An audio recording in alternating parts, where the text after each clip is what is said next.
really big fan of the USS Stargazer.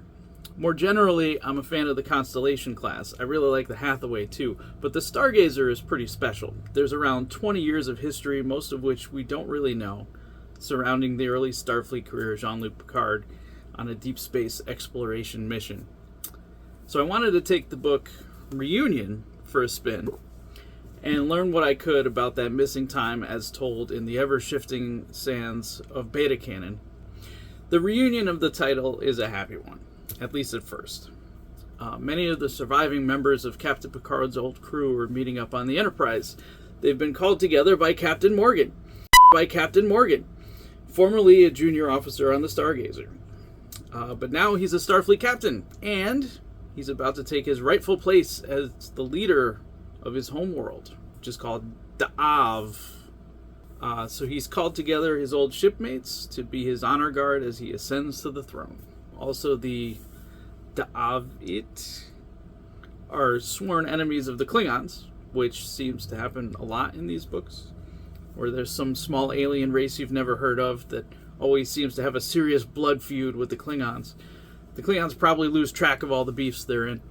Anyway, this of course becomes a bit of a plot point for Worf, because he has to balance his job with this guy who, if he was going by his culture, he should probably kill on sight. And of course the other guy might want to kill him back on sight. So Morgan has requested in his honor guard Captain Picard, obviously. This guy Gilad Ben Zoma, who used to be Picard's first officer on the Stargazer and is now captain of the Lexington. Ben Zoma brings with him two more of Morgan's former crewmates, now his crew. The drunk security chief Pug Joseph and the stoic Lieutenant Commander Idun Asmund, who figures prominently in the story. The group is completed with the additions of shapely communications officer Cadwallader, who is mainly in the book for Riker to have a minor skirt-chasing subplot. Medical officer Dr. Carter Greyhorse, who worked with Dr. Crusher at Starfleet Medical. You know, that one year when she was off the Enterprise, remember?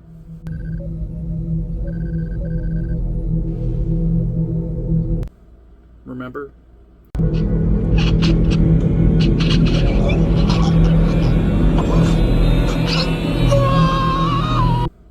Remember? Forgive me, Mr. Data. I'm not accustomed to working with non-living devices that... Forgive me again. Your service record says that you are alive. I must accept that. Remember?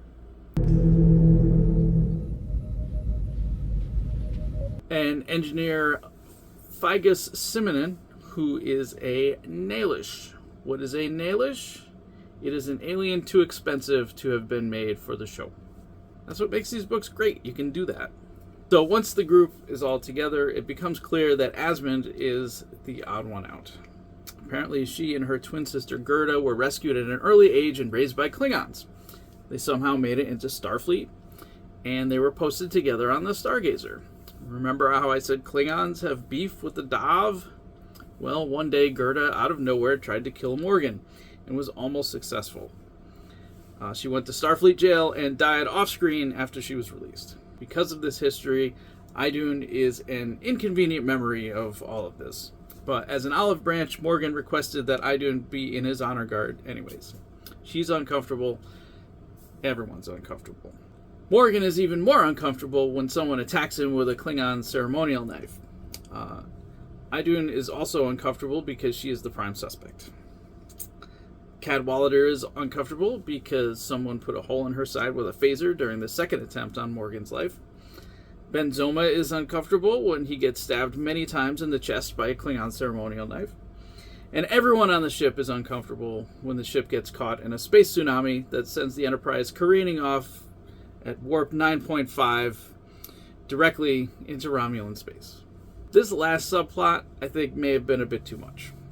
I won't take points off the book for doing it because I know it was standard practice back then that episodes of the show would have some kind of science problem as a B plot if it wasn't already the A plot. But there's already enough going on without that happening. It was done well. I just thought the story could have stood on its own without, the science problem. If you're enjoying this video, why not buy my book? Flight of the Pangolin is the story of an intrepid group of heroes who decide to exit the solar system over the objections of an isolationist faction. There's actually a lot more going on than that. There's space pirates, a giant spider for no reason, all kinds of other things. Buy it now online wherever you buy books or at our website, www.thepangolinrepublic.com. You can also get fun t-shirts and random other stuff if you want.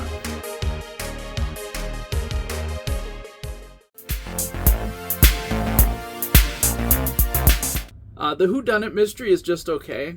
Aside from Sherlock Holmes, I don't read a ton of mystery, so I'll fix that eventually. I'll do some Agatha Christie and some noir type stuff, maybe for the channel even. Because this is not just Mike's science fiction book report; it's Mike's book report. I can talk about whatever I want. It's all books. That said, this probably isn't one of the great mystery stories of all time. It's not poorly done. The stakes and character growth are relatively low in the entire book series. We kind of know that going in. So the problem with the premise of the story is that all victims and all suspects are people we don't really know. And in the conceit of Star Trek, we know it won't really matter once the book is done. The newly introduced characters are sketched out well enough that we certainly care what happens to them and want the perpetrator caught. We're just here for a good Star Trek episode, and this is about middle of the road. Our more familiar emotional entries into the story are Picard, who obviously cares for his crews, plural. Riker, who is sad that the lady he was going to do stuff with got shot. Beverly, who gives the Stargazer contingent a wide berth so as not to reopen old wounds.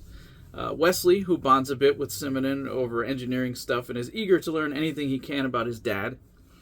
And Worf, who has to catch an attempted murderer. Of all these, Worf is given the most to do given his Klingon connections to both Morgan and Asmund. And again, I'm not going to take points away from the book by having Worf be nearly always one step behind the would-be murderer, because the show did that all the time. While it was frustrating, it was more or less consistent with his characterization. One Riker, one bridge!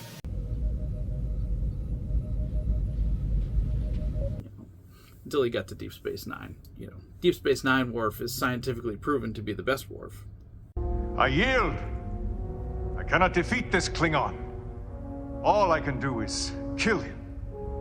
And that no longer holds my interest. Still not a great dad, though. Data, Geordi, and Wesley spend nearly all their time solving the warp problem, as is their way. This is not a book for Data fans, though he does have a good moment toward the climax of the book. Of the show's secondary characters, brief appearances are made by Chief O'Brien, Burke, Bye-bye, Hathaway. Duffy. We probably ought to do the flow regulator maintenance at the same time, Commander. Dr. Solar shows up a few times, as she should have throughout the show. Still annoys me that she only ever made one appearance. The guest characters are okay.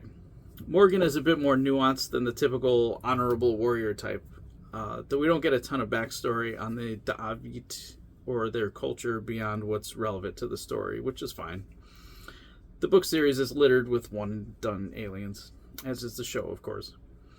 Morgan aside, we spend the most time with Idun Asmund. She's an intriguing and resourceful character. She's about what you'd expect from a human raised by Klingons, and in some ways a bit of a precursor to similar characters like Seven of Nine. The engineer, Figus Simonin, spends most of his time in engineering with Geordi, Data, and Wesley trying to, solve the warp issue. I'm glad the author, Michael Jan Friedman, took the opportunity, as these books often do, to make Simonin a lizard guy. Though I can't picture a guy with a tail like that in a Starfleet uniform. Memory Alpha / Beta tells me that Friedman is okay with people classifying Simonin as being the same race as this lizard guy from the animated series. So that's fun. The rest of the Stargazer contingent are less characterized. Jalad Benzoma is a fun guy, smiley. He's just a good-natured dude. I don't know. Dr. Greyhorse is the only doctor in a family of engineers and argues with Simonin all the time. Security guy Pug Joseph is a drunk with a horrible secret. Cadwallader is a shapely Australian woman. Have you guessed who the would-be killer is? The answer is at the end of this video. One character who does not appear in the book, yet is a major character, is of course Jack Crusher. We learn more about his time on the Stargazer and especially the circumstances of his death. Though, of course, this is all beta canon and can easily be rewritten if needed. In fact, I was just reading a different Star Trek book for a different Mike's Book Report coming up, and it talked about Jack Crusher's death in a different context than this book explains. So even within the book range, there's still no real canonicity to any of it. This is all beta canon and can be rewritten if needed. It's not a big deal. Which brings me to my final point. If Star Trek decided to go back and make a Stargazer series, which under the right circumstances, maybe they should, I'm not sure this group is the best place to start. Friedman himself has stated that he thought these characters were only going to be used this once, though they did end up becoming the basis of a series of novels, which I have not read. Maybe someday. Maybe someday I'll make a Stargazer series pitch video. But for now, the only characters here I would keep are maybe Morgan, the Asmund twins, and their backstories, and Simonin. The rest I could kind of take or leave.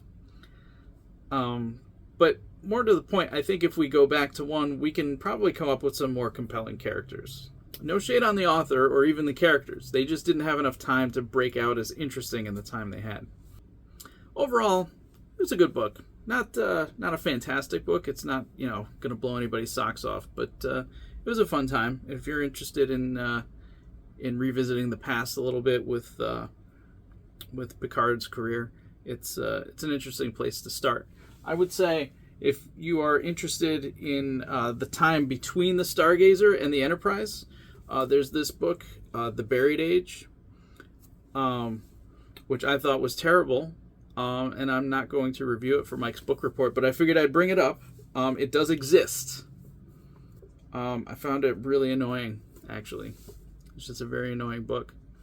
But that's not this book. This book was fine. It was perfectly good. Like I said, not earth-shaking, but it was a good read. So tune in next time for another video where we talk about books.